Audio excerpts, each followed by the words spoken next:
Welcome back to another episode of the Vanguard Wall. This is going to be a deep dive on Michael Irby. Michael, I know we had you on for, just talk about the Osiris, but we got lucky enough to actually sit and have a podcast with you so people can really find out, more about you and your background and get to really know you as the human on top of being an actor, which I think is really important. And it's not a deep dive that we get to do very often. You and Max are extremely authentic. You guys are like real, not that, actors aren't real, but there is this, for those of us that aren't in Hollywood, there is this kind of like, oh, that's Tom Cruise. Oh, that's so-and-so, it's untouchable, can't talk to, can't touch, not real. Yeah. And so this is cool to really get to sit down and talk to you, the human, the real that's Michael, not the actor, not the, I played on this show, I played on that show, because I would imagine you kind of get attached to your characters in the public. So people, like, they don't know who you are. They know who Betty Blue was from the unit, or yeah. I mean, listen, I've been told I'm mysterious, right? Yeah.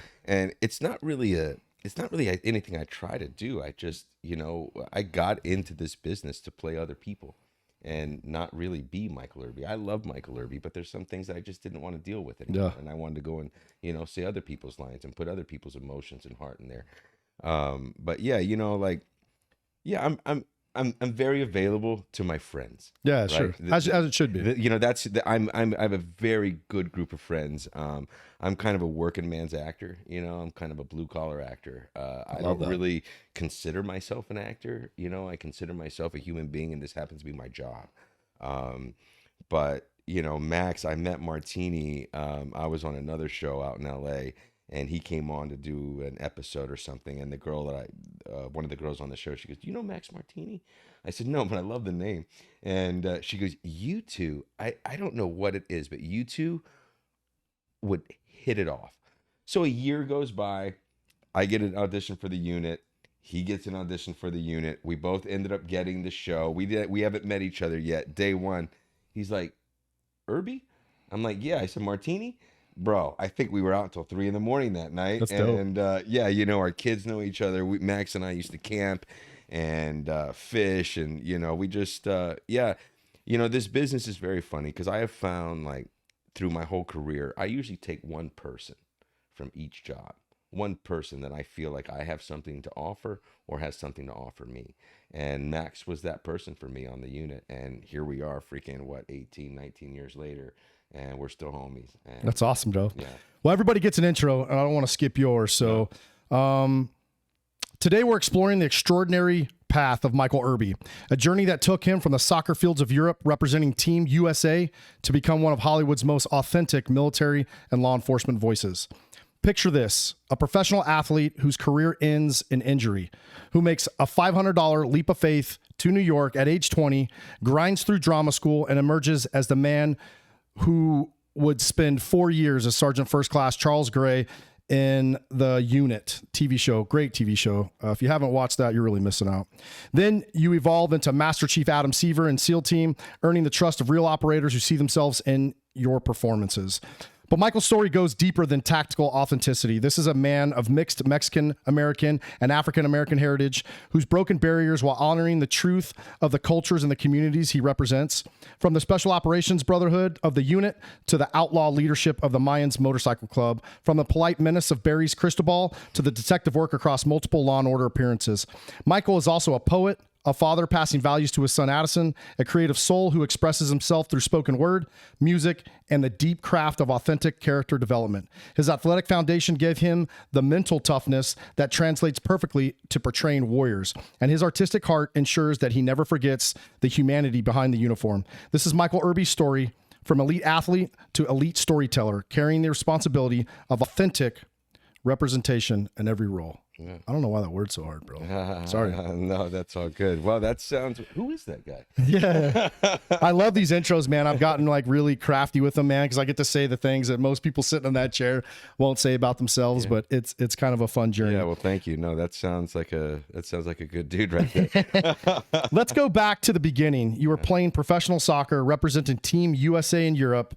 What level did you reach, and what kind of discipline and mental toughness did that require? I got to say, it wasn't quite professional soccer. We were all amateurs still, but it was Teams USA, and that's pretty professional for. Yeah, for those that don't know, maybe you weren't Messi, bro, but It was 1989, 1990. Listen, man, soccer for me, it really, my father was my coach in the beginning. And when you're playing for someone you love, it changes the game, right? And I loved playing for my father, and I got really good at it. And we as a team got so much adulation. And growing up in Palm Springs, where I grew up, nobody really looked like me. People weren't really mixing yet then. And so soccer just became like my home. You couldn't get me off the soccer field. I would sit there for 10 hours and run and run and run and run. It just became what kept me sane. And I got good at it. I got good at it where I could enforce my will on another human being, and I could outthink them and outmaneuver them and outpace them. And it really just kind of created like that was my dream. I thought I was going to be a soccer player.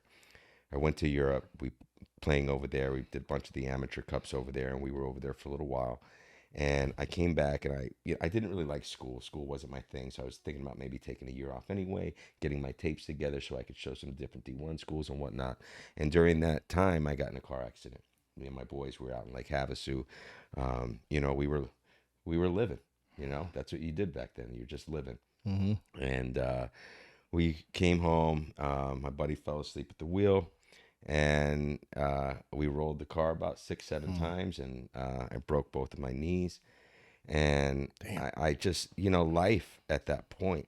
But I think, to be honest with you, I maybe had already started to experience a little burnout from soccer, because I wasn't really playing for my dad anymore. And some of that love had started to, one bad coach can ruin an entire career. It's same in the military, if you got a bad CO or somebody that kind of takes you off that. There's a statistic that says 75% of Americans leave their job because of their first line supervisor. So that coaching position, that's real, right? We're all animals. Like, we're all animals. We want to be pet. We want to be told we're doing a good job. And when that gets taken away, so I got crazy during that time. I have to admit, it was a lot of partying, a lot of self-medication, a lot of darkness kind of just came over me, because I felt like I had kind of let my dad down a little bit. He'd spent so much time to get me to this level as a soccer player. And so I just got angry at myself, but I didn't really tell anybody. You know what I mean? I just started drinking and drugging a little bit. And I moved up to Orange County. I went up to Orange Coast College, and I was going to school for sports physical therapy. And I'm digging through cadavers and learning about the human body. I thought maybe I could talk to other athletes who had been through the same thing that I had gone through. And one day, brother, I just said, I can't do this. I am bored out of my mind. And I think because working at that high octane and working with that type of pressure, and I like to have the ball. I scored a lot of goals, and you could trust me and you could depend on me. And I just felt like there in that environment, there wasn't really anything being asked of me. So I dropped out. When I came back the second semester, I took an acting class, an opera class, a stage class. I just took all these random classes that I kind of peeked at from the side. But since I was playing soccer, I was never really able to commit to any type of theater or any type of things. But it was always in me. I like to make people laugh. I'm a little ADHD, whatnot, middle child. I was always that person kind of. And so I took this acting class, and I did a scene. And dear, God rest, John Perzaka says, "Can I talk to you?" And in my angry nature, I'm like, "What the fuck does this guy want? What, dude? What did I do now?" He's like, "You didn't do anything, but I have to tell you, you're an actor." And I said, I'm not. I don't know what you're talking about." And he says, "You could probably make a living doing this. I'm letting you know right now." And I said, "Well, how? What? Where would I?" He goes, "You can go to L.A.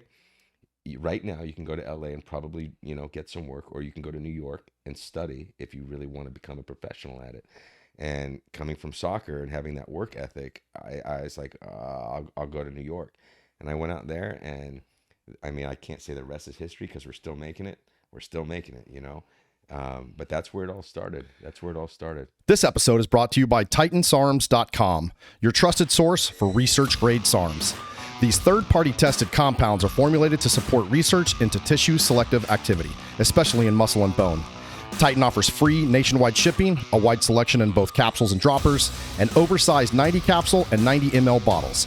Everything is compounded in the USA, raising the bar for quality and reliability. From the lab to your door, Titan delivers transparent data and premium service. That's TitanSarms.com. Use discount code Vanguard10 to save 10% on your order. What was that transition like, man? I mean, you get this career-ending injury. You think you're kind of chasing your dream, and you go from being an elite athlete to starting really completely over. That's got to be devastating. What? How did you get through that, bro?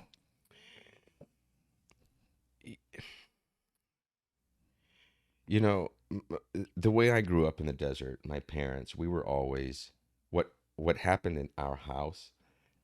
That's what happened in our house. We were a very private family, just through choice or circumstance. That's just who my parents were, And so when that happened, I got very quiet.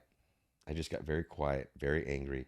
I had a super chill childhood, but the adversity had come later. You never know when the gods and the clouds and everything lines up, whether it's for you or against you. You don't know when that's actually going to happen. And that was my adversity moment. And I just kind of retracted a little bit.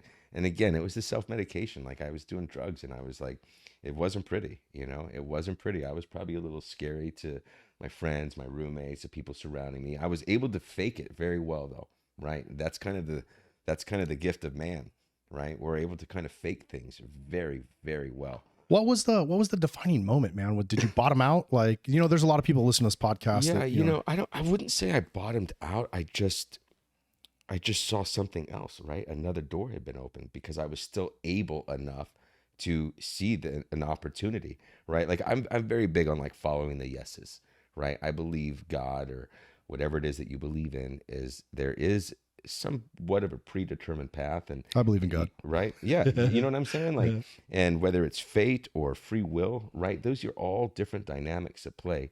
And I was very much a kid that I would say yes. I'll figure it out. I'll figure it out later, and maybe even I'll figure out that yes was actually a mistake. But I was always ready for the game. I was always like, yeah, let's do it. Yeah, let's do it. And I think that was with John and the acting teachers saying, because I was pretty lost there in Orange County. Like, me and Orange County, we had zero relationship. It was very bumpy and raw and awkward, and I couldn't especially coming from the high desert, man. Bro, I just couldn't find a flow there, like, and I was just like, so I would just get off work and just try to shut it down, so you can go back to work tomorrow and keep living this lie. And then when John brought up the acting thing, I was like, oh, that's the moment. Like, that is the road sign that I could have just drove right past and gone another 100 miles in the wrong direction. But I saw that and I said, oh, let's go that way. And then people just kept saying, yes, yes, yes. So do you really think, like, kind of the defining moment is this acting teacher or coach, like him having that faith in you and maybe seeing something in you that you didn't see in yourself? Yeah. Or was it a culmination of? I think it was a culmination of things. Obviously, like, the defining moment was me being born to Ernie and Cindy, right? That was the moment. And they raised me to love myself and love others. That was also a moment. I was always part of a team. And, it's so many things that got me up to that level, that whole stay ready, be ready. Like, I was ready, but I was ready to go this way. But if you're ready, you can go anyway, right? It doesn't really matter as long as you're ready. Mind, body, spirit, whatever, because they're all talking to each other all the time. And whatever you put in is what you get. And so I was always kind of that person. And I was always kind of, growing up on the outside of things and feeling like you're always a fish out of water, it allows for some beautiful perspective, right? Like, you're not just in there getting thrown around by everybody's beliefs or opinions on you. By being able to be an outsider, you can kind of see how the world works. And I think that was even what also propelled me how to be an actor, because I was watching people all the time, and whether that was out of fear, anxiety, or like what they needed or wanted from me, or how I thought on the soccer field, I'd watch to see if you were leaning left so I could go right. I was always watching. And that is, I don't know if it's one defining moment. You know, I got to be honest. That's a cool response though, man. There's no right or wrong answer. I think that's cool. It's good for, it's good to hear you process that, right? Yeah. So people like the listeners are going to get to hear you, Yeah, process. I'm actively processing. Yeah. I've never really sat down and said, what was the one defining moment? I mean, I know there was one very clear defining moment. That's when I had my son. And that was so clear because before it was just Michael struggling, trying to figure this out. And I'd already started to work a little bit, but the minute my wife said, we're having a baby, it was lying. There's a different responsibility too. It's a different responsibility. And all of a sudden I just walk into a room.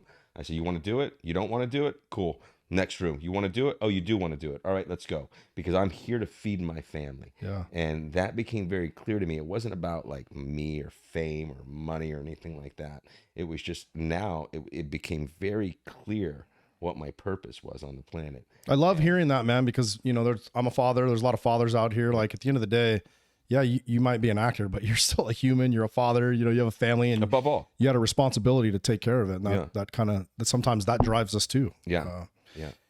I have another question before I get to that. Sure. You talked about 9/11, and one of the things you had told me when we were kind of preparing for this podcast is, I've always been a chameleon. I can fit in these different roles, and you do have a mixed cultural background. Tell everybody out here the story you talked about 9/11 and how that kind of worked out for you personally. Well, 9/11, it was, obviously we were all affected. And I'm American. I'm red, white, and blue to the core, right? And I've always been very proud of it. And there was an American when we were doing our Hands Across America. Do you remember when they did that? And I thought we were going from sea to shining sea. And I've always been a believer and very proud to be an American. And, listen, I've been profiled so many times. I can't even freaking tell you, brother.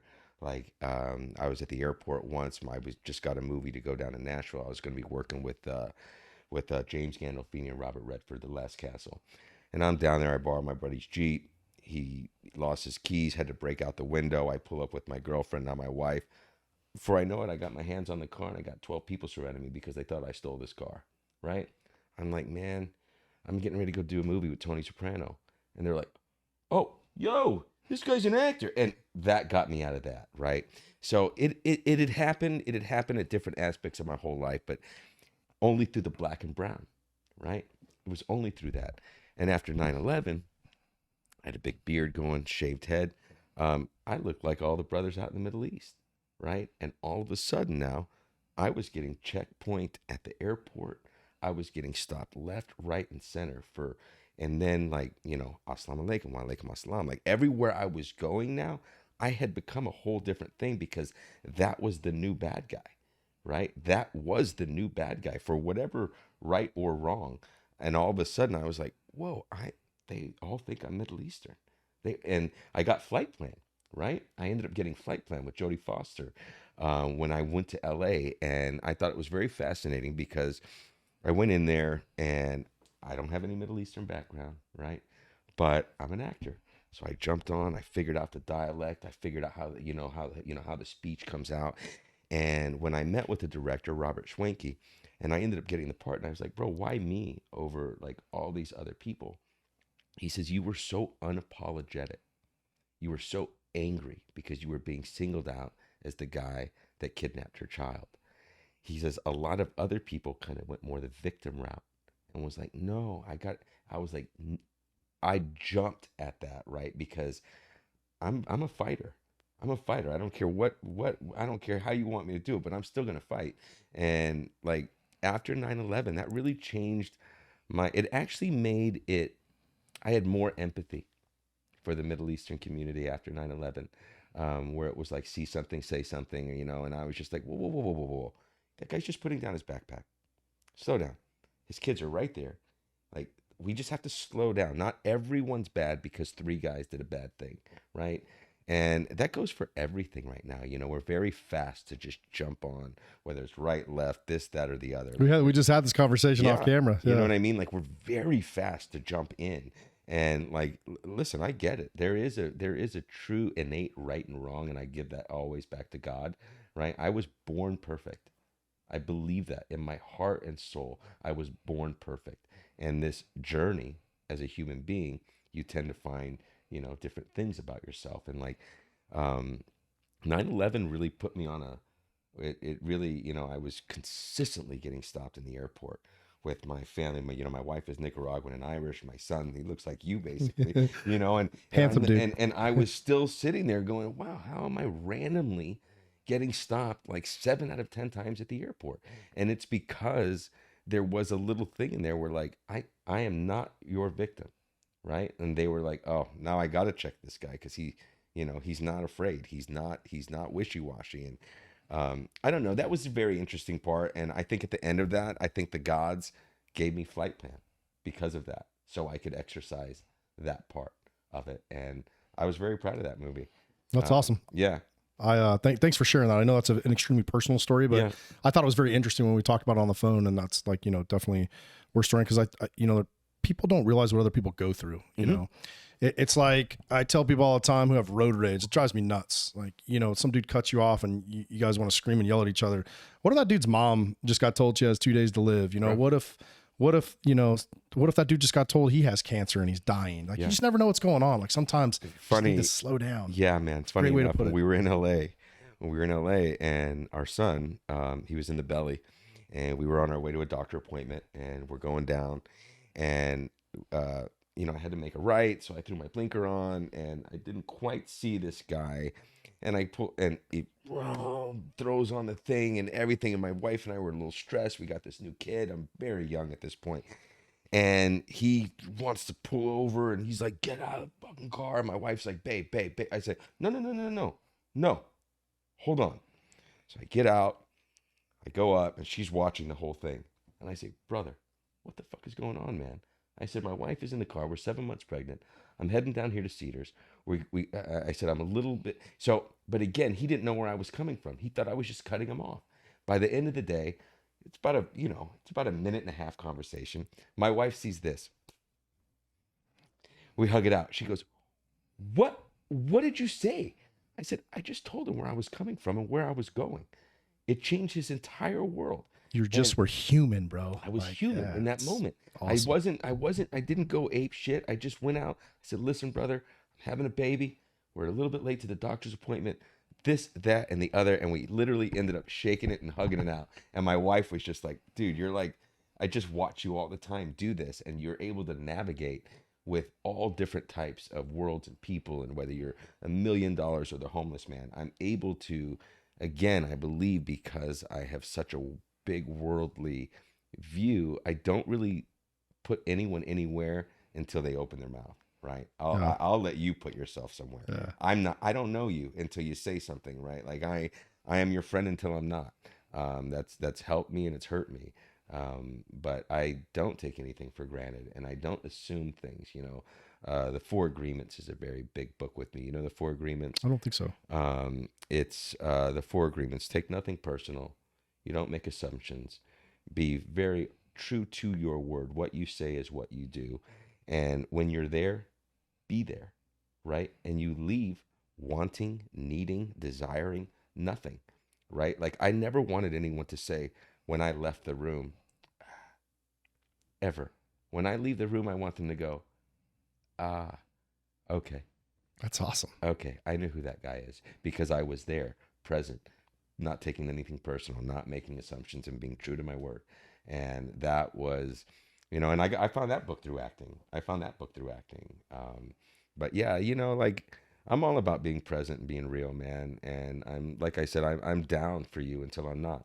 But that's on your terms. It's not really on mine. I come in pretty clean slate, Dude, what a great life lesson, man. Thanks. That was a masterclass right there. How does the mental toughness you've developed as a professional athlete translate to portraying special operations? Are there, parallels between elite sports and elite military performance? I'm sure you know the answer. I would absolutely say yes, man. I mean, first off, the physical, right? Like, to become an elite athlete, to become elite at anything, you got to give it the 10,000 hours. Like, you got to work your butt off because somebody else wants your job. That's just the deal. Selection is every day. That's just the deal. Selection is every day, every breath, every moment. And you can have it at 7-Eleven. You can have it at the gas station. We just talked about road rage, right? But soccer for me, listen, I'm not a big guy. You know what I mean? Like, I wasn't born 6'2".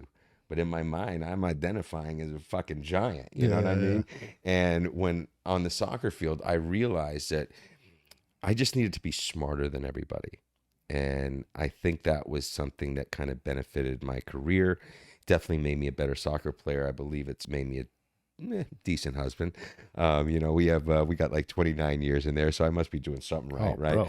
And you need to talk about just how you kept your marriage together. That's another masterclass we could all use. Oh, I kept it by leaving sometimes, right? By you know, getting a job out of town right before the action's supposed to drop.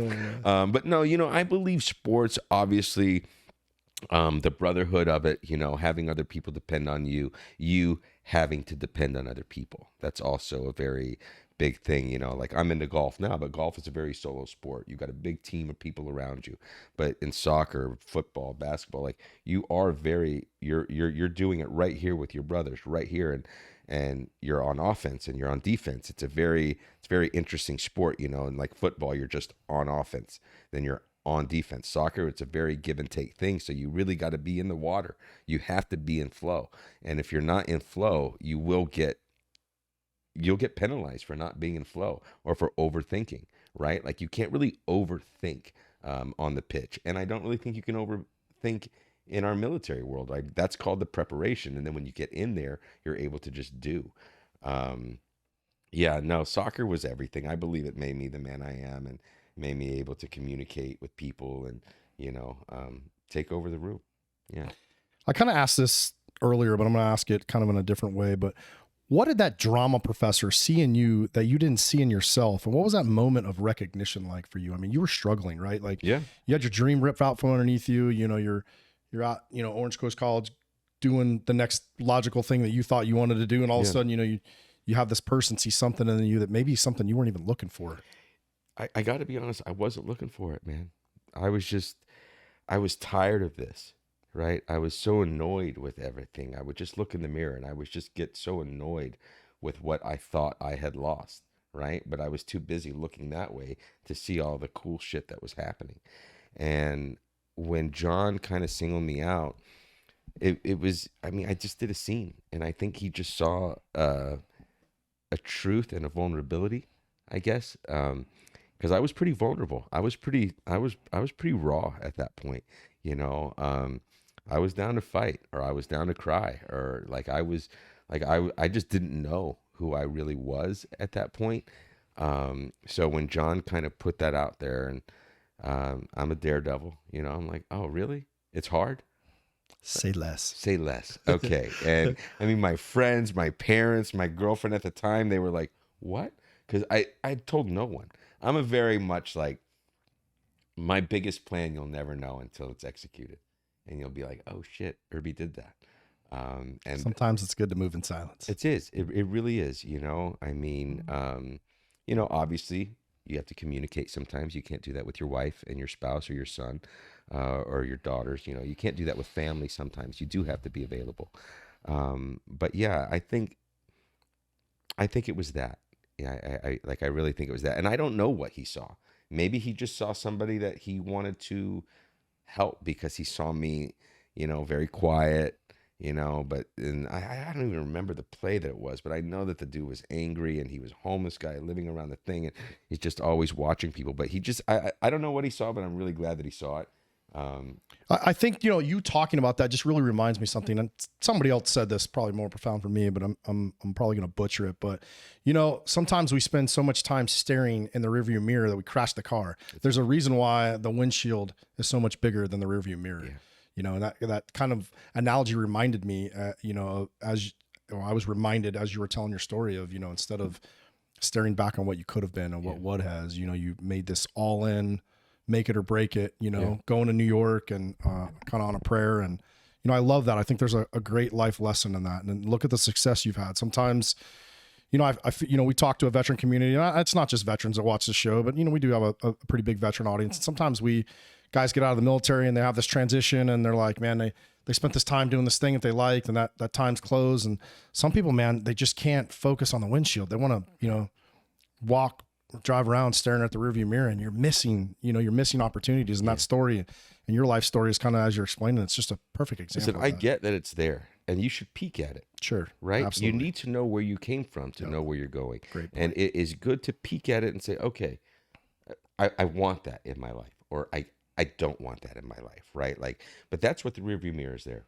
And to see who's sneaking up on you, right? To see who's coming at you from the back so that you can move a little bit forward. But it's not there to just stare into, because you're right. You will freaking run yourself into the ditch trying to see what you lost behind or what you didn't get or what you could have done. That stuff doesn't matter to me, the mistakes. Right? I've learned from them. But I'm not a slave to them. I'm not a victim to them. They were just stuff that made me and another level of armor that I didn't have before. It's just mistakes, man. It's it. Like, we're not defined how we fall, but how we get back up.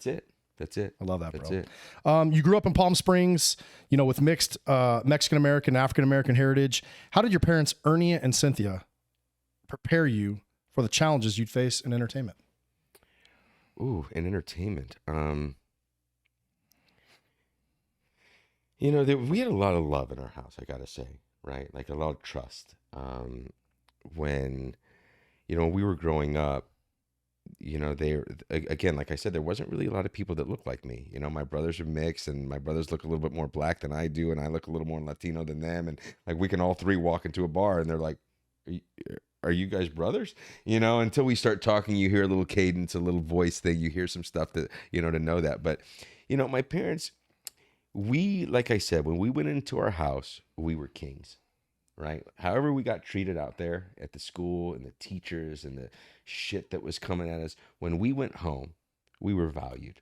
Our opinions were valued. We weren't, they weren't hippies, but they weren't like ruling with an iron fist. But I knew when my dad was pissed, and I knew when I messed up. I knew when my mom was pissed, and I knew when I messed up. And I knew that there was always kind of two choices. And for me, love was a very important part. I'm still kind of searching and trying to give my love to people. And like, I know it's a scary world out there. But I do know, and not in a hippie, like my son, he's always like, why do you think he did that? And it's our joke. He's 22 years old now, but I'm like, love. And he's like, oh, Papa, stop. But I really think it does get down to the core of things. And if you can love yourself, then you can love something else. And that's like, it's in the book. It's like a 101. But it's hard to love yourself, and it's hard to kind of, especially when you've done things that you're not proud of, right? Especially when you made mistakes that you can't quite recover from. Luckily, the mistakes that I had made, they were young enough that I could recover, right? The scars have healed. The bones have fused back together. Everything's kind of come back together. And now I can work on this, that, and the spirit, and that's kind of how I operate. And my parents, that was an ongoing conversation. My father from Chickasha, Oklahoma. My mother was from Elko, Nevada. But like, you always felt God.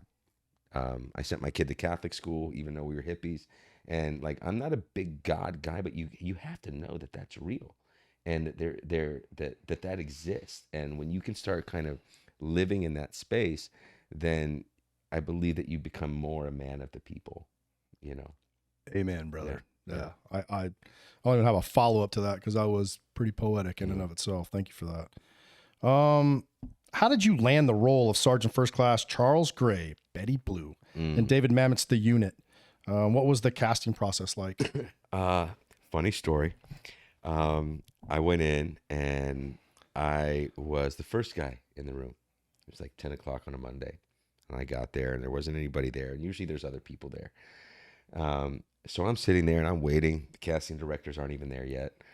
And I'm going, all right. And I read it and I was like, oh, this is kind of cool. This hasn't really been done before, And my agent said, hey, we got this audition for you. It's David Mamet. I'm like, I don't know who David Mamet is, guys. Like, I wasn't that type of an actor, right? I'm still a soccer player. I'm still blue collar, right? Like my buddy said I'm a working man's actor or whatever.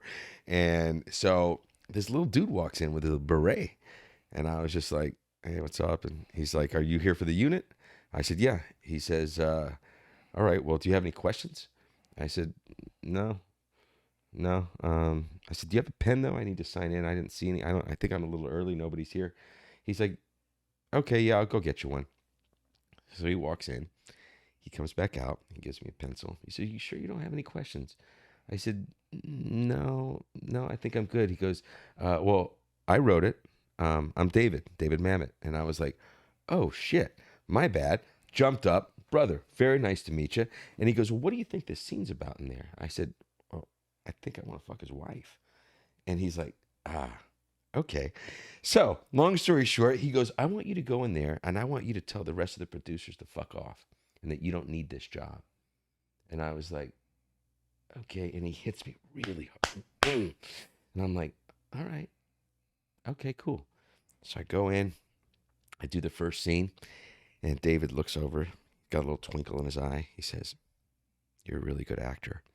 And I said, thank you. I appreciate that. I said, this is really good material.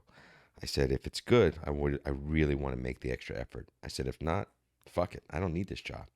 And he was like, whoa, he said it. And dude, I didn't even realize that I was able to bring that back full circle until the words had left my mouth. So I finish, I do the meeting. I had barely hit the parking lot in my car. My freaking phone, Irby, they love you. And it was just that. And I was being present. I was listening. I was reacting. I didn't show up having to be perfect. I didn't show up I just showed up as Michael, right? I had a big beard. I hadn't worked for a few months. I looked like you. You know what I mean? Like, you know what I mean? I had some hair. I had a big old beard going. And the guy, Eric Haney, he wrote the book Inside Delta Force. He looks over, he goes, there's a guy in my unit that's just like you. Just like you. Not a big guy, but very present, very available. And, you know, I mean, they ended up being able to get me in country and out of country in so many different places because I was good here and I got a decent gift for dialect and being able to speak different languages and stuff like that. And I mean, I think my son was maybe 2 and I had just left a show that got canceled and I got the unit, and another director friend of mine called me and he says, bro, I got another show for you. And I said, oh, dude, I think I got to take this show. He's like, well, what is it? I said, it's a military. It's like, the Delta Force. And he wanted me to go work in the White House for like Gina Davis, which would have been awesome, right? Yeah. But I said, no, dude, I think I got to take this one. You know, this is more up my alley. Like, this is the fighter. And that show got canceled. The unit ran for 4 seasons. He ends up calling me back. He said, bro, you made the right decision. Yeah. And I love your show and I love what you're doing. That was a dope show, bro. Yeah. Those of us in the military, especially in that genre. Yeah. You know, that was the heat back then. There wasn't, I mean, I don't remember a lot of TV shows back then, especially. I mean, you guys kind of started the military genre. Bro. I mean, the unit, that was kind of like the anchor for, you know. SEAL Team wouldn't have been on there. The 6 wouldn't have been on there. I mean, there's so many shows that went, oh. And the great thing about the unit was with the wives and some of the internal struggles that we were all going through, and, you know, obviously the word coming from up top about like what's right, what's wrong. You know, we were making decisions on our own out there in the field. And I think a lot of people realized that we weren't just robots, you know, being military, shoot guns. And, you know, they were like, oh, these guys are thinkers and these guys are doers. And I think that's why the unit resonated so much. And, you know, obviously we were still in conflict. It was like 2005, 6, we started that show. And, you know, that was when the GWAT was kicking, man. Bro, the world was still hot. And just the fact that I knew people were over there bootlegging our freaking, you know, when we went to Iraq for one of the USO tours, this guy was like, bro, I got season 5. And I'm like, no, you don't. We didn't do it. Like, I know you don't have season 5. He's like, well, what is this? And I'm like, I don't know what that is, bro. But like, you know, maybe someone chopped it up for you. But it's called disunit. Exactly. Wrong one, bro. Exactly. You may not want to put that around public. Yeah. That's funny. Yeah. Wow, what a great story. 4 years. I have 69 episodes. How many was it? Was it more than that? 69? I don't know. There was a strike, and then there was a this. I know we did 22, 20. It might have been 69, 70, 80. I don't know. That's a significant chunk of your life living as like this military character. How did that extended experience shape you as, you know, both an actor, but also a person? I mean, you really dump yourself into these roles. That's pretty obvious. Yeah. Like, how did that role kind of, you know, shape you, I guess, or... Dude, I thought I was tier 1 for a minute. You know what I mean? Like I was finding. I'm ready, bro. Put me in. I mean, I'm sitting there. I'm watching the door. You know, I'm sussing out the bad guy. I told my family, you know, if the shit hits the fan, get behind me. We're getting out of here. We will get out of here together. I really felt like I could protect people. You told me that on the phone. I thought that was super interesting, and it makes sense because you've had. I mean, granted, you're not a tier 1 operator, but I mean, you've been trained by like the best that we have. We've been trained. Like, and at the end of the day. You know, I'm pretty physical, and I just thought, like, at the end of the day, like, I don't know, I started to watch things in a way that I had never watched things before. And it was from that little military background and wanting not only me, but for you and your family and everybody to feel safe. And if I can have any say in that or have any control in that. And then I think it really colored. Obviously, I don't need to, if there's 2 weeks of weapons training, I don't need it. I'll show up on the 11th day, and we can shoot on day 12. And that, just having that kind of the weapons training, because we didn't really do a lot of tactical stuff on that. With Eric Haney, it was all about warm honey, and warm honey goes where it wants to go, right? And that was our whole mentality. We go where we want to go, heel toe, nice and smooth, and just get her done. And that kind of. I mean, after that show, I ended up, I was detective here. I was another, I ended up doing a lot of law enforcement after that show.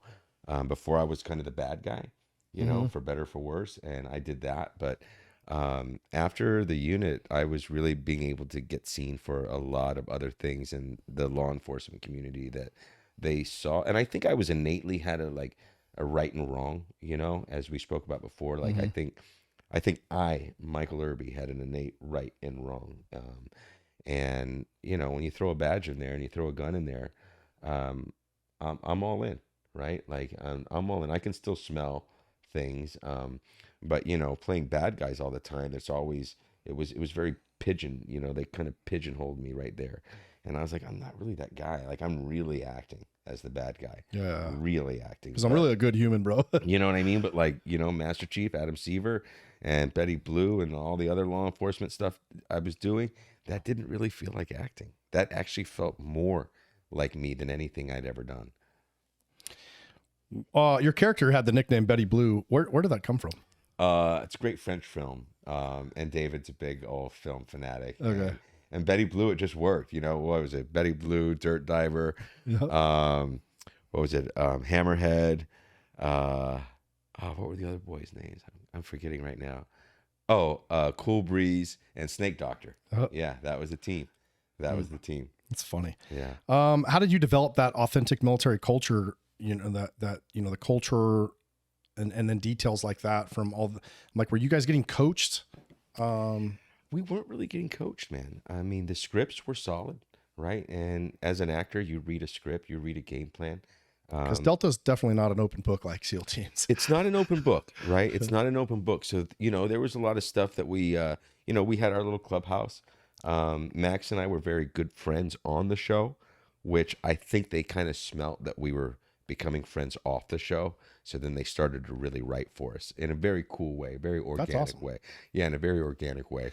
I just think, like, all that training, all that kind of stuff, it comes with like familiarity and being around people a long time, like, the teams are. We were spending a lot of time together, and this was before the world fell apart. Like, whatever, 5 different times it's fallen apart since then. I don't know what we're doing right now, brother. But this was a show that it was before phones, right? We didn't even have cell phones really. We had these little flip phones. There wasn't really an internet on the phone, so you're sitting out in the desert for 12 hours a day, and you talk, right? That's what actors used to do. They used to talk. And now everyone's face is glowing because they're sitting there looking at their Instagram or, swiping up or left or right or. Dude, go to a restaurant nowadays and just look, stare. Like, a lot of people aren't really talking or communicating with each other. They're not together. No, man. Right? They're not present to your They're point. not present. And, I tell my son, I said, buddy, like, on the train or whatever, you're in New York, on the subway, like, what if something went down? You couldn't even give a description. You couldn't see if that was a man, woman, 5'6", 5'10". You couldn't even give a description because everyone is here in their phone, and like the social awareness it says it's, what is it, social media, but your awareness has become, it's not social. It's so solitary. And you can just jump into that little world and you can get a little dopamine hit, or you can feel half sad. of it's not even real. Dude, it's not even real. Like, I watch people on these phones and like I'm super proud because when you get the little thing on your phone that says you were only on your phone for an hour yesterday, and I'm like, yes, that's because I was living, my friend. I was actually living. I turn the screen time on my own phone and I get notices if I spend longer than 15 minutes. Oh, really? And I'll delete the apps.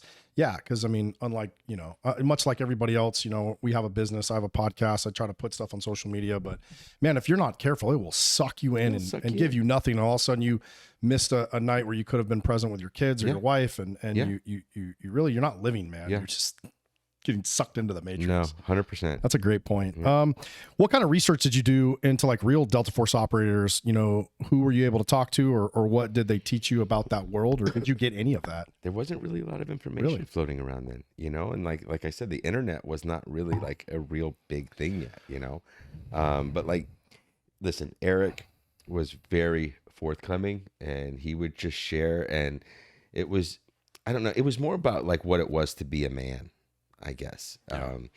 Because Betty Blue was one of the single guys in the unit, right? Everybody else was kind of hitched up and whatnot. But as far as like the actual, that happens in casting, right? That's a credit to the casting directors. That's a credit to who they put together in the cast, because so much of that stuff you get for free, right? Like there's so much training that you actually don't have to do if these people actually dig each other, like each other, are willing to kind of sacrifice and be vulnerable around each other.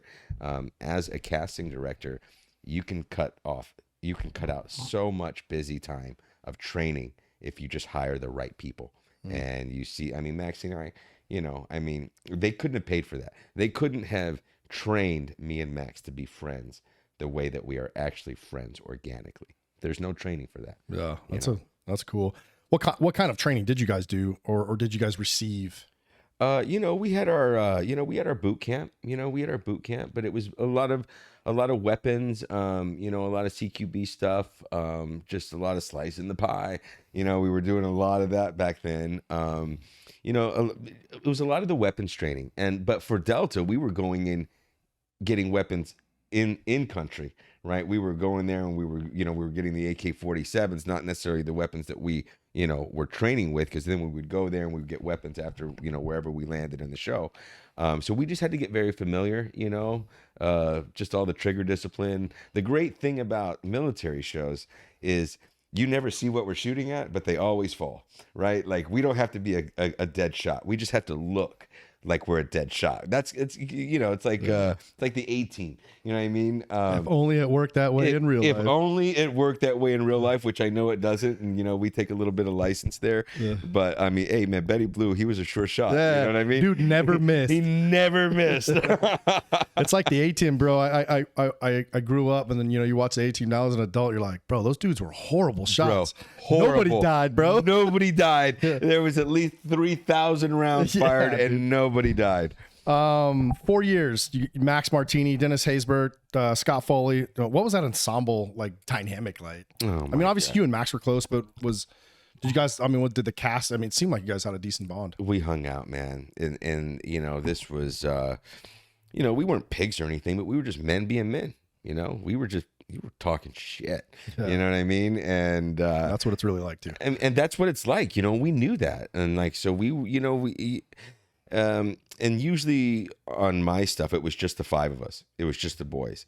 And, it got pretty wild, where sometimes, cover your ears, because we got a lot of people around set, and like I said, we weren't pigs. We were just dudes being dudes. And some of the stuff that gets said, in-house, you couldn't say it now. Right now, we might get canceled. Whatever. God help us. But what we were saying, we were just homies, man. Like, we were hanging out. Like I said, Max and I, we would vacation together and camp with the kids. Me and Dennis started golfing. It was just, I think when you're working on a team aspect, you just have to spend time together. You're going to find out things that you don't like about somebody. That's okay too.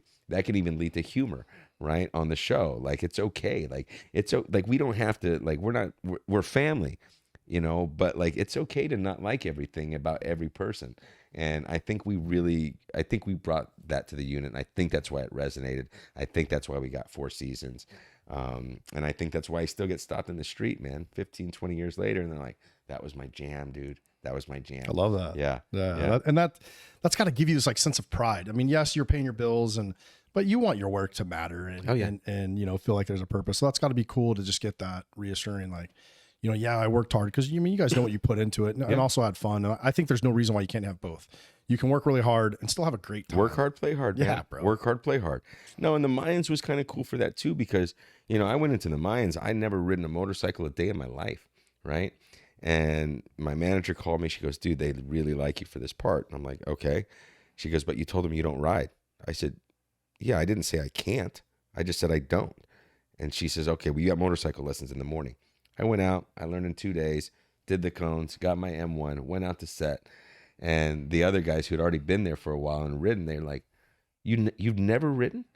I said, no. They're like, dude, you look like a natural. Like, you're doing all this stuff. I'm like, I'm an actor. Yeah, guys. Like, I ain't no bitch, bro. I just don't ride. You know, I just never done it before. Like, I was a soccer player. I liked my legs. You know, that's a good point.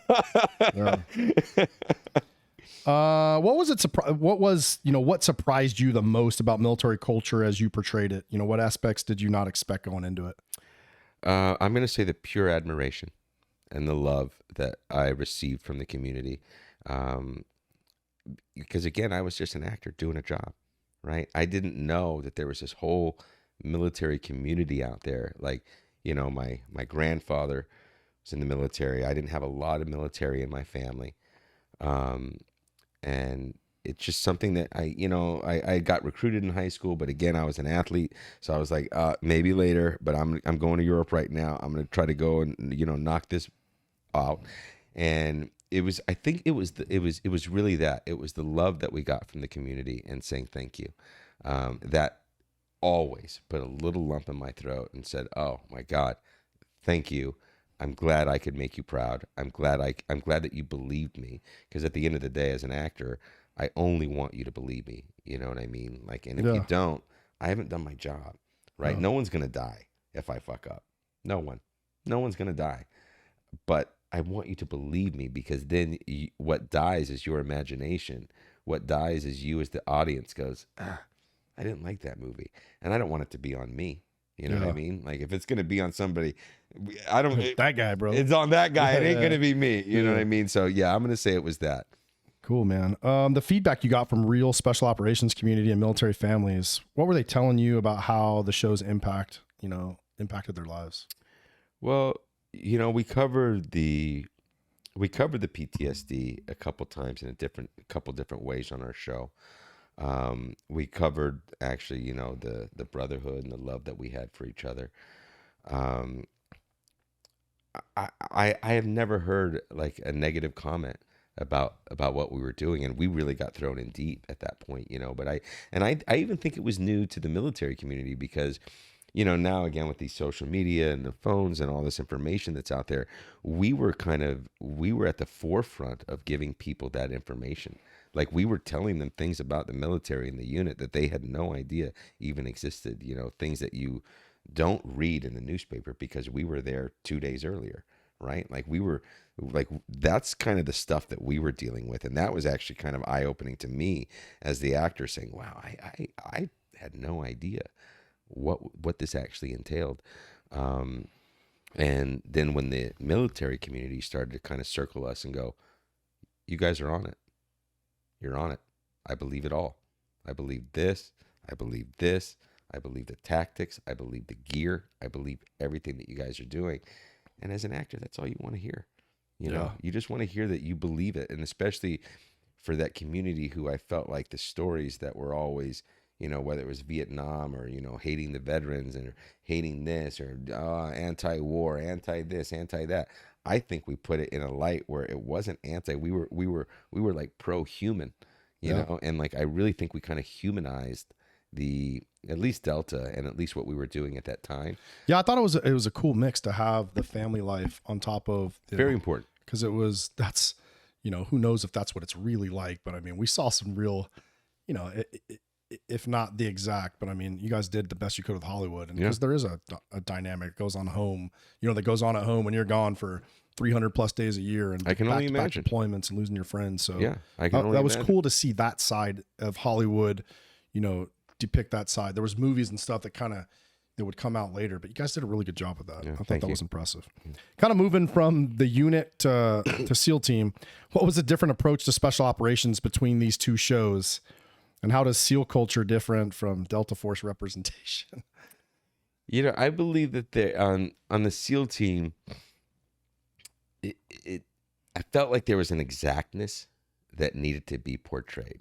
I don't know who that was coming from exactly, but I felt like, oh, this has to be tight, right? I mean, on the unit, I think we maybe wore a uniform out of the 80 episodes. We were dressed in jeans and tees, like 90% of the time. I think the only time you saw us in dress is when Damore went down. You saw us in dress maybe when one of the other deaths and thing, but like we were just t-shirt and jeans guys. We were out there just operating.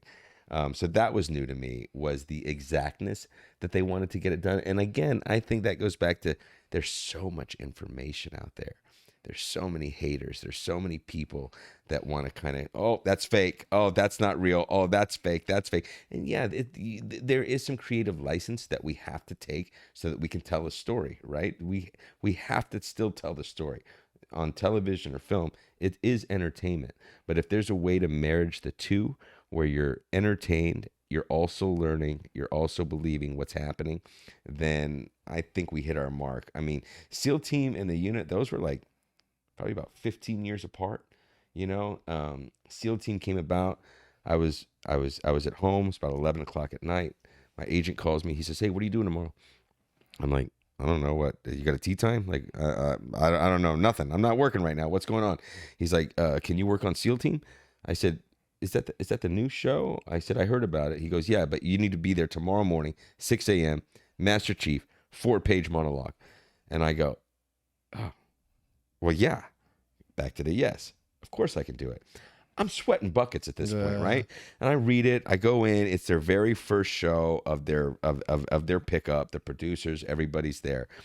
And that was one that I knew that I was still in the right world, because they could trust me to call me at 11 o'clock at night to come and be on set in 7 hours, ready to go, no fear. Let's do it. And that all goes back to the unit. Yeah.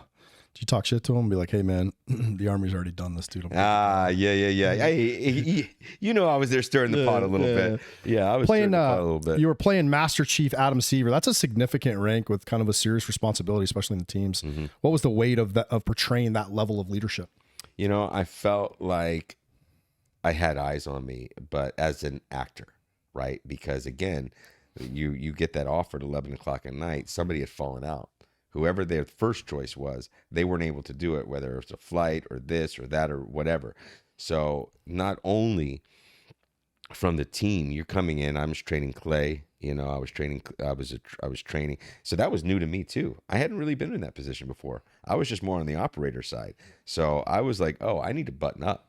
I need to square this up real tight here, and I'm getting your ass, boy. And I need it done. And I was like, oh, who's that? My wife saw it. She was like, "Dude, I like that. Yeah. I like that guy." Cool. And so as an actor, as much as you think you can do anything, we're still human. And when you get that call, no, I did feel the weight. And I felt like the boys were looking at me. I mean, because I had to do my own research to see what a Master Chief actually was. I had to do my own research at that point, because I only kind of research as the job presents itself. Sure. I don't do the deep dive until you ask me to. You know what I mean? And then I'll figure it all out, and I'll get all the information. But no, with David and with Neil and with AJ and everything like that.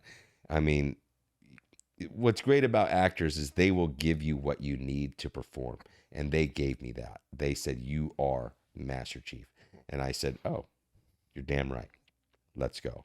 And I did it well enough that they wrote me into the show, and And during second season, I went to them. I said, hey, you guys, I have this audition.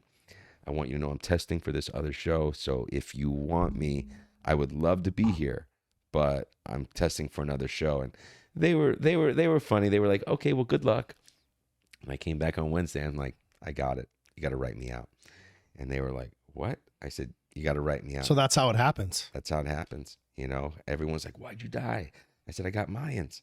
You know, I said, I signed a contract over here. I was a day player. I was a recurring guest star. I didn't sign a contract. I know it all looks great on TV, but you know, I was there as a guest star, and you know, I could feel like I was making a little bit of a headway there and making the home there. But when I came and told them that I had that other meeting, and they were like, okay, yeah, fill us in.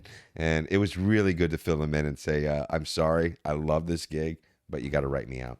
I'm out. That's wild. I mean, your character's death in SEAL Team, I think the episode's called Say Again Your Last. How did that affect you personally? I mean, what's the responsibility when you're playing a fallen warrior and representing real KIAs? I mean, at this point, you've played in SEAL Team, you're in the unit. I mean, you're no stranger, you know, I mean, at this, 4 years on that TV show, like, you know what this is. What was that like? It was more the aftermath. It was after, because when you're in it, you don't really see what you're doing. Like, you can't be in that discovery moment. I don't want to tip the hat. I don't want anyone to think Seaver's dying right now.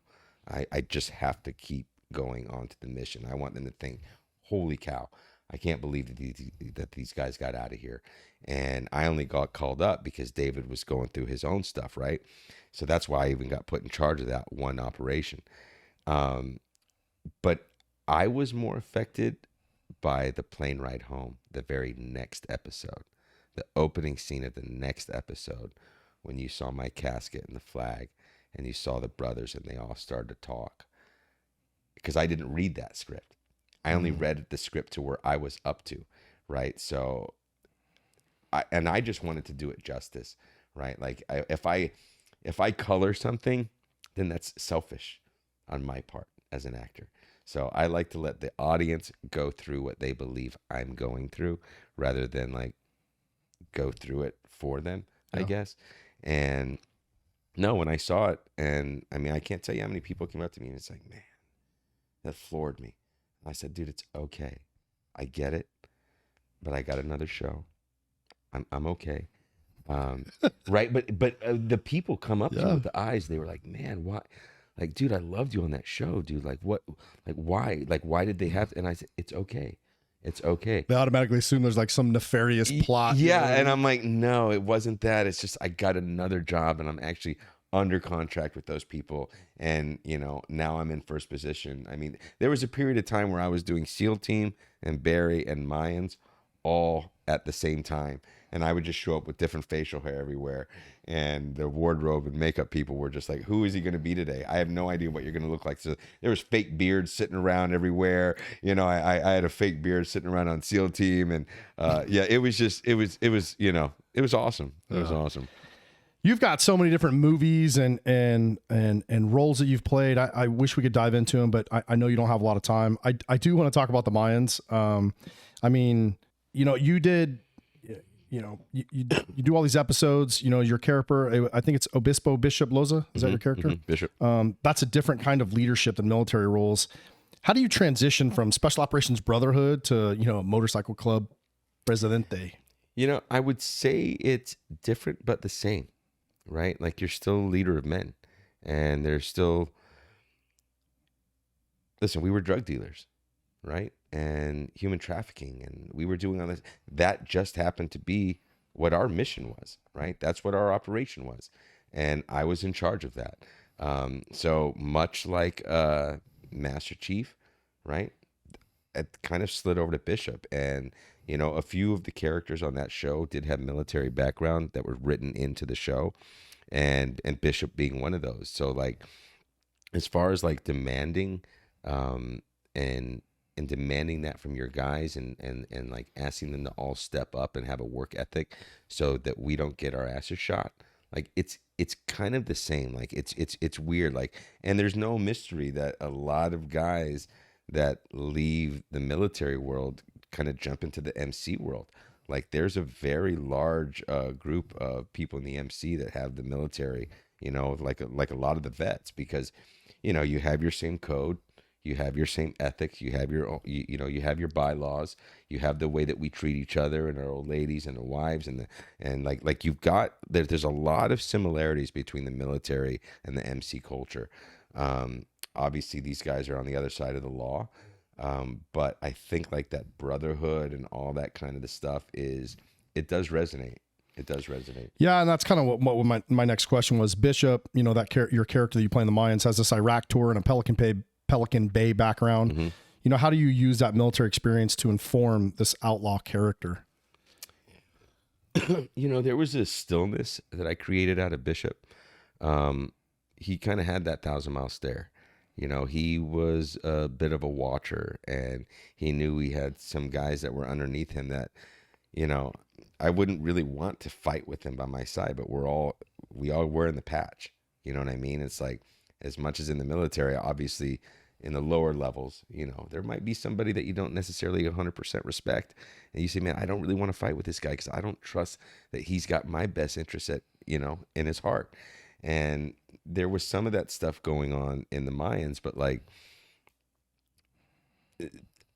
sorry, well, I mean, it's just kind of like, you know, how did you use your military, you know, training and this military repertoire between SEAL team and, you know, and your time at the unit to inform kind of this role that you're doing now as an outlaw motorcycle? And I think you hit some of it. Yeah, right? I mean, I think I did. And as far as the weapon stuff, you know what I mean? Like the weapon stuff was easy. You know, either you can go like this or you can go like, you know, and it was basic little stuff. But I think it told the audience, oh, Bishop was the real deal. Right. Like, and at the end of the day, it all colors it. Like my whole life, not only SEAL team or the unit, like those have definitely colored different law enforcement type jobs.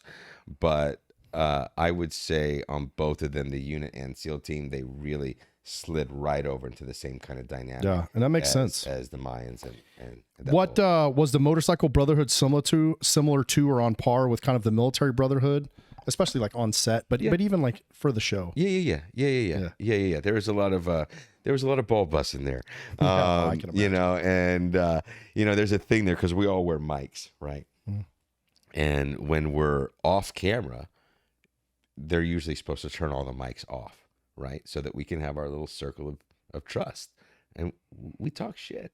You know what I mean? Like, and it ain't pretty all the time, and it can be a little crass, and if those that are easily offended, you know, they might be offended if they walked into our circle and started to hear some of the shit we were talking about. But that's just how we spend the day. And if you grew up in any type of professional sports or any type of a brotherhood or any type of a team aspect, that is how you show love. That's how you show love. You know, if I wasn't picking on you, that would be dangerous. That would mean I don't care about you. You know, if I love you enough to freaking poke and not those things and then you get it back to me and you just watch us. There were so many times just sitting out on the motorcycles while the entire camera and everybody's a half mile down the way and we're just sitting there and, you know, and there's just that little moment, like it's just that little moment before the mission and we're just rapping, but we're not talking about what we're going to do.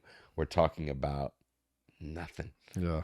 Absolutely nothing. It's still fun though, man. And, yeah, that's the funness, you know. That's the thing. Remember a lot of us when we were deployed, dude. You know, when you're deployed, you just want to get home. Yeah. When you get home, you miss being deployed. Yeah. No, I hear that. What was the preparation like for that role? For that role, you know, kid from Palm Springs, not gang related, never been to jail. You know, a lot of the guys on our show, they came from like Homeboy Industries, and a lot of people had, you know, grew up in the gangs, and a lot of the you know, a lot of the Latinos out there in Los Angeles, that was just part of the deal in the 80s and everything like that, you know. But I didn't do that. So my prep for me was basically how to get all these guys to believe that I am the biggest, baddest, meanest guy in the room. And that was through soccer. That was through the jobs that I had already had. You know, I had been working for like 20 years before I got that job. And, you know, so I came in with, as much as I felt eyes on me, I really wanted people to believe that I was that guy.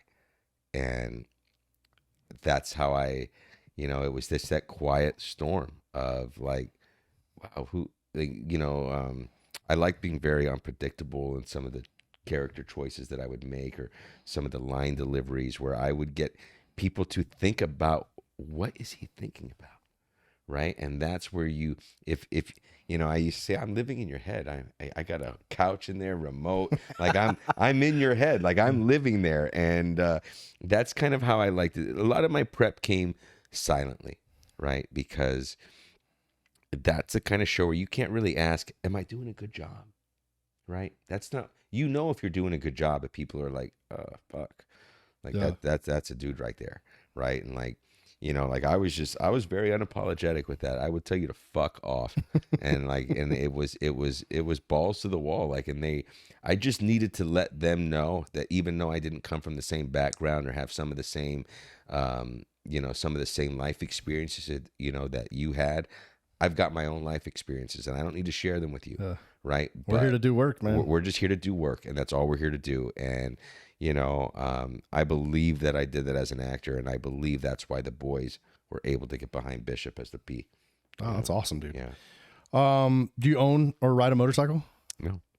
Do you have like a preference for motorcycles? I like them. Listen, we do a lot of celebrity rides, and we get out there, and, whenever we get to wherever we're going, the Harley, they've come and give me a loan or whatever. Like, I love riding. I really enjoy it.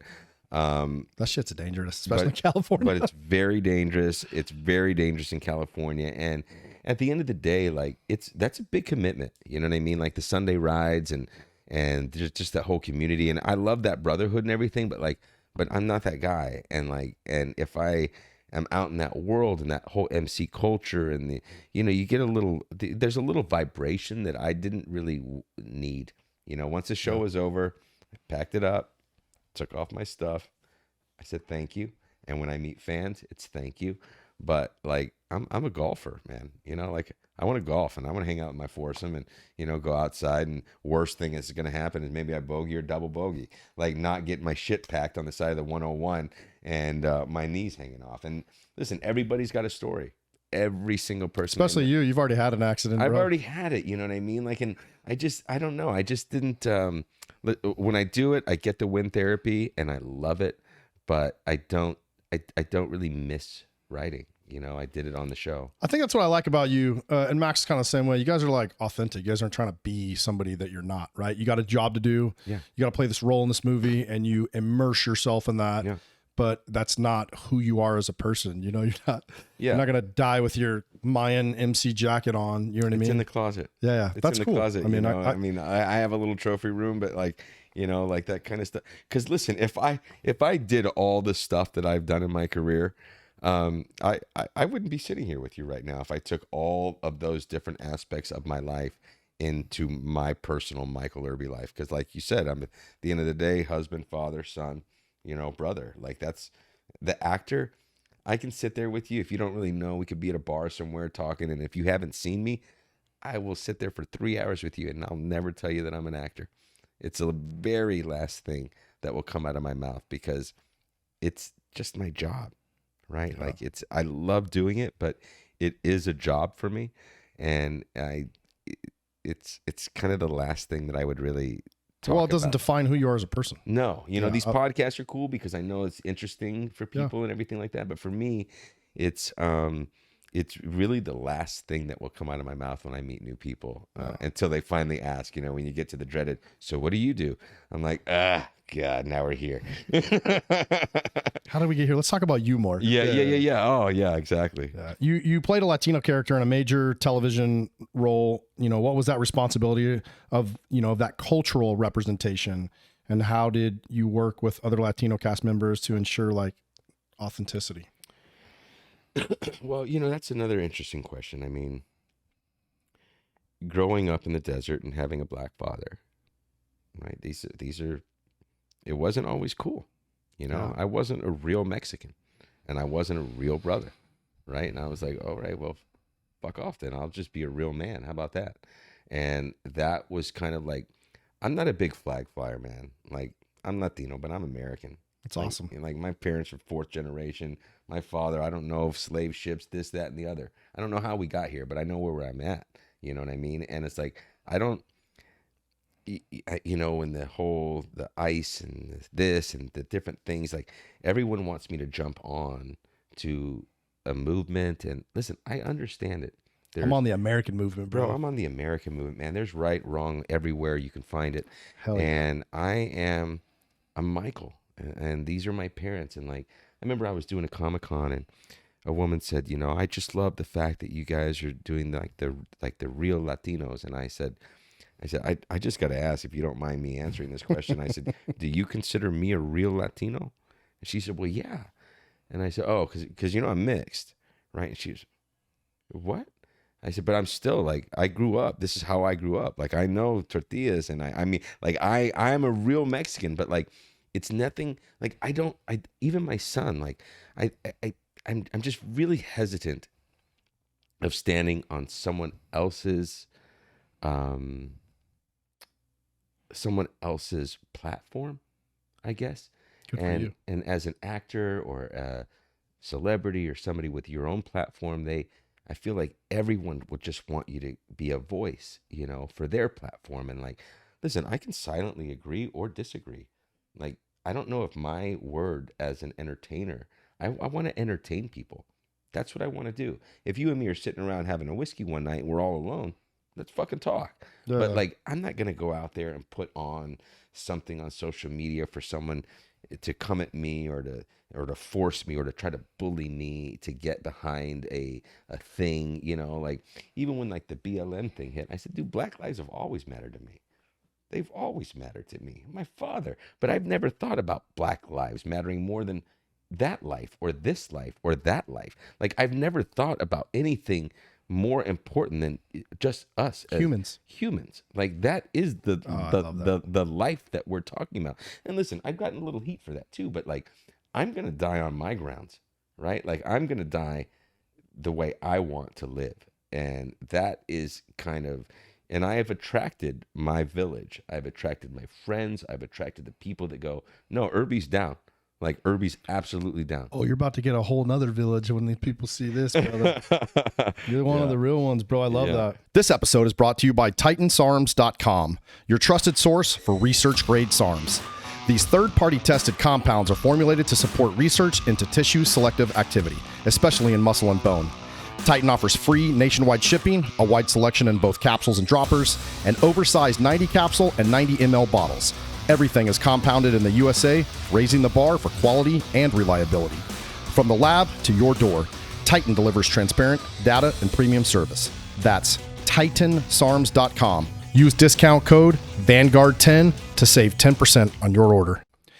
You're coming off 2 successful completed series, Barry and the Mayans MC. What's the advantage of being in this transition period, and what opportunities does that create for you? Well, you know, Barry being the first comedy that they've allowed me to do. Like, back when I was in acting school, I did a lot of comedy. But then when I got out into the world, they wanted like the tough guy. And I was like, well, the tough guy pays the bills much more than comedy. Like, they're both fun. And I like being a tough guy sometimes too. But it put more light on me. And I think just gave me a little bit more leverage, gave me a little bit more the power of no and being able to say no. You know, as an actor in like the first 10 years, all you want to do is say yes. And then after you've kind of sipped from the cup, you're like, you know what? I'm okay. I don't need to play that role again. And with the comedy thing, I think what it actually has done is probably prolonged my career for 10 years. Because, you know, you can only be a door kicker for so long, right? You're going to get tired. Yeah, start a podcast or something. Yeah, maybe you start a podcast or a cooking show. I don't know. I'm probably going to lean more towards that route. But you know, I think it just put more eyes on me, and it let people think. You know, it's very cool because you know, you've worked for 20 years, and they think, oh, that's Irby. I know exactly what he does. And to do Barry, they said, to be able to surprise someone after a 20-year career, and you're able to surprise someone with that type of a role, and the love and admiration I got for that was really exciting. And I'm really excited to see what's next. Obviously, Osiris, you know, we had to go backwards a little bit and operate, which is always good. So like, I don't really know what's next. You know, I'm out there kind of, manifesting, and I got, you know, my name's in a few rooms right now, and there's a couple things on the short list that I think will probably be happening very soon. But, you know, right now it's just life, love, and family, man. Love that. Are you interested in returning to military and law enforcement roles, or are you looking to explore, different genres and character types? In that sense, I never say no because it really holds a special place in my heart. Love that. If there's a place for, an older operator, Max and I have been actually talking. We got a good little vibe off of this Osiris, and just reading through some of the comments, I mean, everybody would be down for a season 5.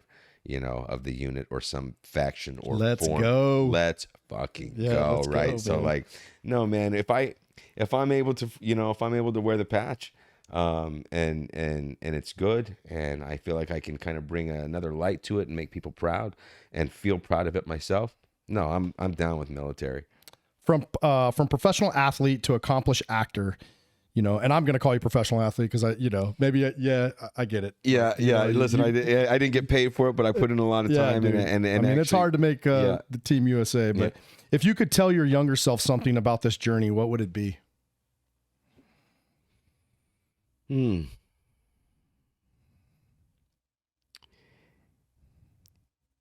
I guess you get paid for the downtime, right?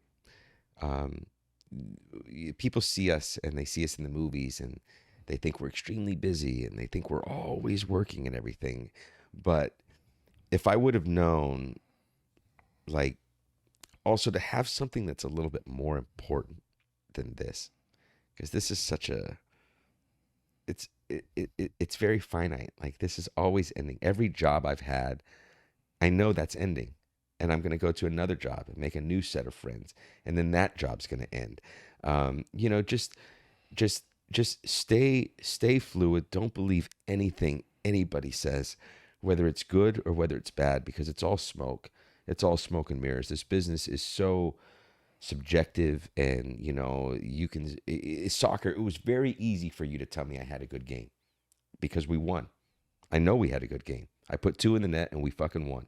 For acting, you tell me, hey, great job on that. I'm always like, yeah, but I could have done it better, right? There's something I could have changed there. So I think I would just allow myself a little bit more breath and to say that this acting thing, it's not, there's no perfection. You're not going to perfect it. It's always in flow, and you could always make a different choice, not necessarily a better choice, but a different choice. And, but for any young actors out there, or just anybody, like, just leave it in the water. Like, it doesn't have to be perfect. It's going to fall apart. You put it back together. You're going to change it, put a little duct tape on it, keep moving, but like, you don't have to be perfect in this, and you're not going to get all the jobs, man. You're just not. The amount of no's, like I don't know, you look on my IMDb, I probably got 70 credits. There's 700 things I've auditioned for that I didn't get. But I've got 70 credits, and that's been able to put food in my mouth, pay for my kids' college, put a roof over our head, put a little bit of money in the bank, but like, there's so many no's. Yeah. There's so many no's. As a soccer player too, I heard it great. Like, you have to have a good level of amnesia in this game, because if you miss, what are you going to do? You're going to stop shooting? No, you got to forget about the misses. You got to forget about the no's and just keep shooting. And that is another element of acting and soccer that have all marriage. That, like, I think I was supposed to be an actor. It just took me a little bit longer to get there. But I'm right where I'm exactly supposed to be. Dude, so many like life lessons in this small little time that we spend together. Which role has had the most meaningful personal impact on you? Which character maybe affected you the most deeply, or do you have one? I can't really say that I do. I mean, Bishop was big for me. Because I was in a valley, we're in the peaks and the valleys. You talk about this business and being on top of the world. And, we bought a house during the unit and, had some money, and then we hit a strike, and then I didn't work for a year. I mean, not that I didn't work, I worked. It just wasn't on a show, making the same type of income that I was making. And then I got a show called Taken, right? And, based off the films, and we did the first season. I was so excited. The network calls, they're like, bro, we love it. We love your character. And, we're all excited to go back and do season 2. 11 o'clock at night, I get a phone call from the producer saying, you're not coming back to the show. And I said, I'm sorry, did I do something? He said, no, we're restructuring the show. I don't want you to feel bad. 4 of the other actors are not coming back either. And I was like, you got to be out of your mind, dude. Like I just sold my house.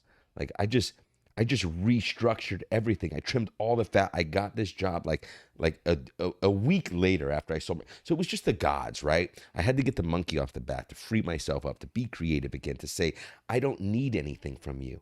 I have something to offer you, right? And as an actor, that's a very tricky thing to do, to say, I don't need anything from you. I have something to offer you, right? And so I got taken, got fired, and that's right when I started the SEAL Team Barry Mayans train. And if I was on the second season of Taken, I wouldn't have had any of those jobs. Love that, right? So Mayans was kind of a thing. I had just gotten, why do you do this? Why are you doing this anymore? And the Mayans was kind of that was the icing. Like, this wasn't just a job. This was the Sons of Anarchy spinoff. Mayans, you're the president of the MC because you're a man and you're able to pick yourself back up. You know, in the show, you're in prison, you're a vet, you're this, you're that. My kid died, my mother used to, you know what I mean? Like, and it was all like Bishop was such a damaged human being, but he was still able to be a fucking warrior. And like because at this stage of my career and losing, like, I can't really say I even appreciated the unit for what it was at that time, because I was just young, having a kid, and it was like a job and we're paying bills, and it ended up being this amazing thing because of you guys, right? But then getting Mayans and getting Bishop specifically, that was the game changer for me. And I was like, motherfucker, bring it.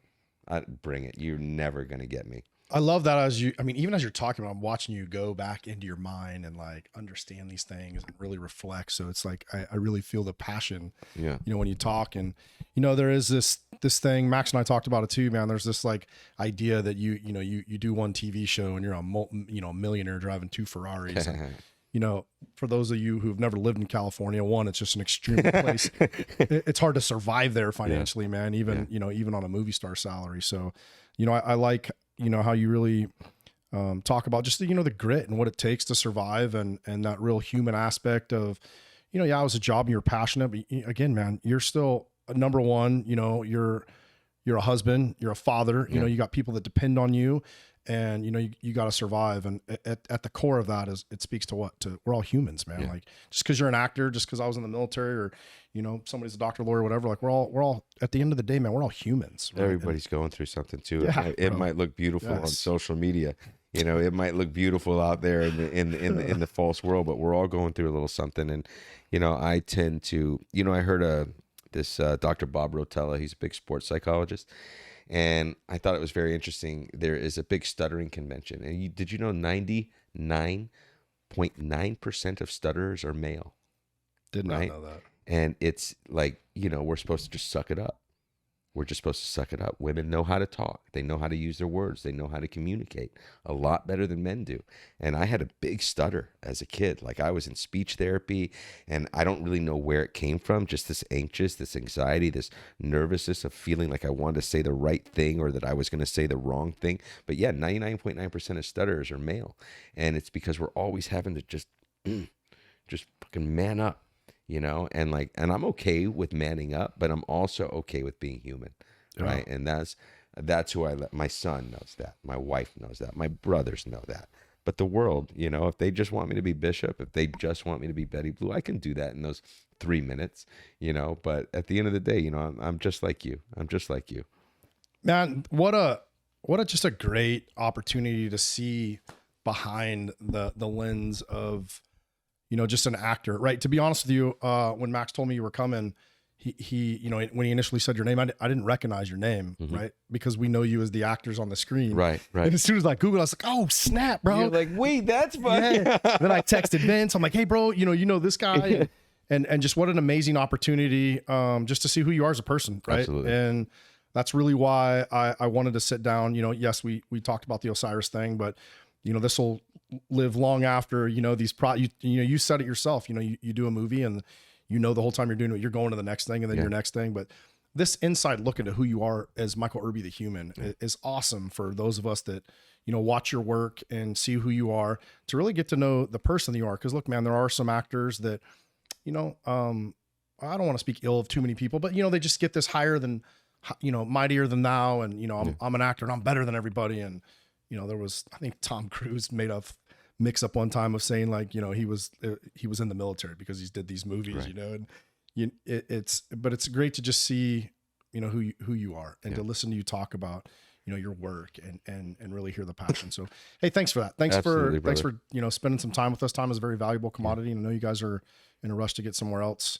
But from the bottom of my heart, man, thanks for being vulnerable on here with us. Absolutely, man. Thanks for having me. Hey, and to everybody out there listening, just thanks for supporting this podcast. And, you just got to hear a real inside look on an A-list actor. I mean, we covered a couple of projects. Mike's done a ton of movies. Hopefully you guys get out there and Google and go support this actor. You're not, when you're supporting a film like Osiris or, watching the films that Mike and Max and other good actors get into, you're supporting the next project as well, right? Because if the project they're doing doesn't do that great, well, then there's not money to make another project. And those of us out there, like myself included, that just crave authentic storytelling that's not, Hollywood bullshit. And we all know the difference. Yeah. Support Mike, support his projects, support, this movie that they got coming up. But this podcast will be around long after the movie. So if you see Michael Irby in a project, a TV show or a movie, support that shit. Yeah. And hey, and if you see me on the street, man, come say hello. I'm not really a bad guy.